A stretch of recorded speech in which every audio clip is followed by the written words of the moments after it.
ভিডিওটি শেষ পর্যন্ত দেখে নিন। রাতের বেলা সে মোবাইল দেখতেছে, মোবাইলের মধ্যে সে একটু খারাপ দৃশ্য দেখাচ্ছিল। এমন সময় মেয়ে গিয়ে ঘরে ঢুকলো, মেয়ে ঘরে ঢুকে দেখলো বাবা তার মোবাইলের মধ্যে খারাপ দৃশ্য দেখছে, মেয়ে দেখে ফেললো। মেয়ে তখন বাবাকে বলল, একটা শব্দ বলেছে, লজ্জা করে না বাবা? মেয়েটা ঘরে চলে গেল। সেই বাবা যন্ত্রণায় ভুগতে আরম্ভ করলো, আরে আমার মেয়ে দেখে ফেললো, আমার মেয়ে কি কথাটা বলেছে, লজ্জা করে না বাবা? সে লোকটা অফিসে চলে গেল, অফিস করতেছে, কিন্তু আর ভালো লাগে না। মেয়েটা কি বলেছে, লজ্জা লাগে না বাবা?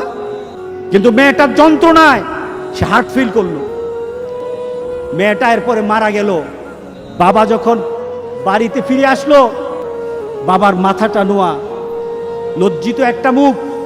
এখনই আমার মেয়ের সাথে দেখা হলে আমার কানে বাজতেছে, আমার মেয়ে আমাকে বলেছে, লজ্জা লাগে না বাবা? আমি কিভাবে আমার মেয়ের সামনে যাব? এই চিন্তা যখন করতেছে, এমন সময় দরজা খোলার সাথে সাথে একটা চিৎকার শুনলো। স্ত্রী চিৎকার বলতেছে, আমার মেয়েটা মারা গেছে। বাবার কানে তখন বাজতেছিল রাতের কথা, লজ্জা লাগে না বাবা? তার জানাজার ব্যবস্থা হলো।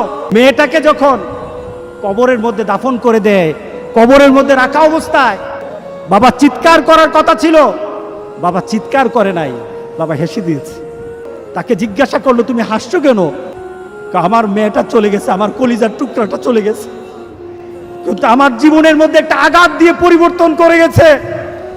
যেই নীতিতে আমি আমার চরিত্রকে নষ্ট করছি, আমার ঈমানকে নষ্ট করে দিতেছি, আমার মেয়েটা হারিয়ে ফেলেছি, কিন্তু আমি আমার আখিরাতকে বুঝে ফেলেছি।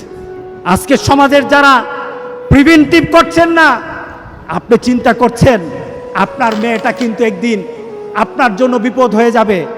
সুতরাং আমরা যদি হতে চাই ভালো একটা বাবা হব, রাজি আছে সবাই?